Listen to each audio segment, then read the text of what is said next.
tu es fatigué de te battre, pas fatigué physiquement, mais fatigué intérieurement, fatigué de devoir rester fort alors que personne ne voit vraiment ce que tu traverses, fatigué de porter des responsabilités, des attentes et des silences sans jamais pouvoir poser ton esprit, alors cette vidéo n'est pas là par hasard et tu devrais l'écouter jusqu'au bout, calmement, sans distraction, comme si quelqu'un te parlait enfin avec honnêteté. Avant de commencer, abonne-toi à la chaîne, car ce que tu vas entendre aujourd'hui pourrait vraiment te servir plus tard. Beaucoup d'adultes vivent aujourd'hui avec cette fatigue invisible, une fatigue qui ne se voit pas sur le visage, mais qui pèse lourd dans la tête. Une fatigue qui fait que même quand tout semble normal à l'extérieur, quelque chose à l'intérieur commence à se fissurer lentement, sans bruit, sans cri, simplement avec le temps. Tu continues à avancer, tu te lèves chaque matin, tu fais ce que tu dois faire, tu assumes ton rôle, tu fais de ton mieux. Mais ton esprit, lui, ne se repose jamais vraiment. Et même quand tu t'arrêtes, même quand tu es seul, tes pensées continuent de tourner, de douter, de rejouer le passé et de s'inquiéter pour l'avenir. Marc Aurèle, qui était à la fois empereur et philosophe, écrivait une phrase très simple mais très profonde quand il disait que la vie de chacun devient ce que ses pensées en font. Et cette phrase explique pourquoi certaines personnes tiennent debout malgré les épreuves, pendant que d'autres s'effondrent intérieurement. Non pas parce qu'elles sont plus faibles, mais parce que leur esprit n'a jamais appris à se protéger. Le monde moderne t'apprend à courir, à produire, à répondre rapidement, à être disponible, à réussir extérieurement. Mais il ne t'apprend jamais à rester stable quand la pression augmente, quand les résultats tardent, quand les efforts ne sont pas reconnus et quand la vie devient plus lourde que prévu. Alors quand une période difficile arrive, que ce soit un échec, une perte, une déception, une injustice ou simplement une accumulation de problèmes, tu continues à fonctionner, mais ton esprit commence à s'épuiser et tu ressens cette sensation étrange d'être présent sans vraiment être en paix, actif sans être aligné, vivant sans te sentir réellement vivant. Sénèque disait que nous souffrons bien plus souvent dans notre imagination que dans la réalité. Et cette phrase ne minimise pas ta douleur, elle explique simplement que lorsque l'esprit n'est pas entraîné, il transforme chaque difficulté en poids permanent, chaque problème en menace, chaque erreur en preuve que quelque chose ne va pas chez toi. Et c'est comme ça que beaucoup d'adultes se perdent intérieurement, non pas parce qu'ils sont incapables, mais parce qu'ils se battent tous les jours contre leurs propres pensées sans jamais avoir appris comment les calmer, les organiser ou les diriger. Le stoïcisme commence exactement à cet endroit, non pas pour te promettre une vie facile ou sans douleur, mais pour t'apprendre comment rester solide intérieurement quand la vie devient difficile, injuste ou imprévisible, et comment ne pas te laisser détruire par ce que tu ne contrôles pas. Épictète expliquait que ce ne sont jamais les événements eux-mêmes qui détruisent les hommes, mais la manière dont ils les interprètent. Et cette idée est essentielle parce qu'elle signifie que même dans une situation difficile, il reste toujours une part de liberté intérieure que personne ne peut enlever. Quand tu traverses un moment compliqué, ton esprit commence souvent à te parler contre toi, à te dire que tu aurais dû faire mieux, que tu es en retard, que les autres avancent plus vite, que tes efforts ne servent à rien. Et si tu n'y fais pas attention, ces pensées finissent par devenir ta vérité, alors qu'elles ne sont que des réactions automatiques d'un esprit fatigué. Marc Aurèle rappelait que tu as du pouvoir sur ton esprit, mais pas sur les événements extérieurs. Et cette phrase devient vitale quand tout semble te dépasser. Parce qu'elle te rappelle que même si tu ne peux pas changer ce qui t'est arrivé, tu peux toujours choisir comment tu nourris ton esprit chaque jour. Ce que tu nourris grandit, et ce que tu laisses entrer dans ta tête finit toujours par façonner ton monde intérieur, que ce soit la peur, la colère, le doute, ou au contraire, le calme, la clarté et la discipline mentale. Si tu es fatigué de te battre aujourd'hui, ce n'est pas parce que tu es faible, c'est parce que tu te bats sans méthode, sans structure intérieure et sans philosophie de vie solide, et personne ne t'a jamais appris comment faire autrement. Le stoïcisme ne t'apprend pas à fuir la douleur, il t'apprend à ne pas te perdre à cause d'elle, à ne pas laisser une période difficile définir ta valeur ou détruire ta confiance intérieure. Sénèque disait que le feu éprouve l'or et que les épreuves révèlent les hommes, non pas pour glorifier la souffrance, mais pour rappeler que ce que tu traverses peut devenir une force si ton esprit apprend à rester droit au lieu de se briser. Cette vidéo n'est pas là pour te mentir, ni pour te dire que tout ira bien sans effort. Elle est là pour t'aider à reconstruire une stabilité intérieure, lentement mais solidement, afin que même quand la vie est lourde, ton esprit reste debout.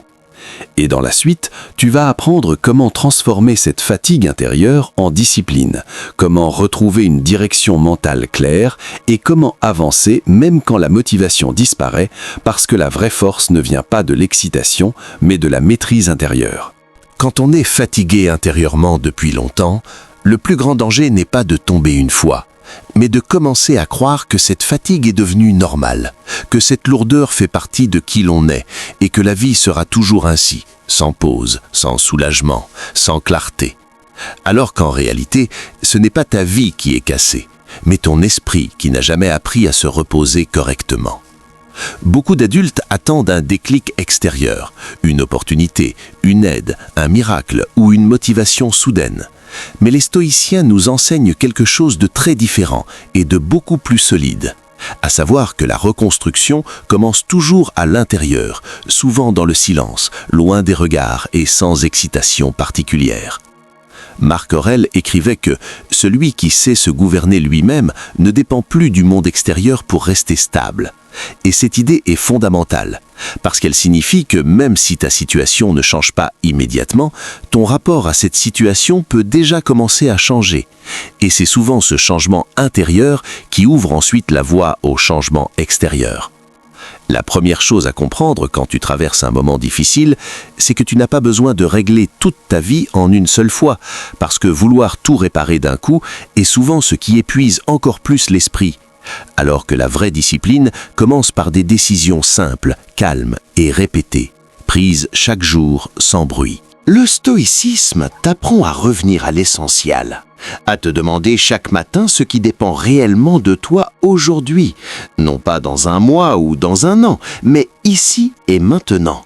Parce que c'est uniquement dans le présent que tu peux agir, penser clairement et reprendre un minimum de contrôle. Épictète disait que la liberté commence au moment où l'on cesse de vouloir contrôler ce qui ne dépend pas de nous. Et cette phrase devient très concrète quand tu comprends que tu peux laisser tomber certaines attentes, certaines comparaisons et certaines colères qui te volent ton énergie sans jamais t'apporter de solution. Tu n'as pas besoin de porter le poids du monde sur tes épaules. Tu as seulement besoin de porter ce qui est à ta hauteur aujourd'hui. Et cela demande du courage. Non pas le courage spectaculaire, mais le courage silencieux de dire non à ce qui t'épuise inutilement et oui à ce qui te renforce intérieurement.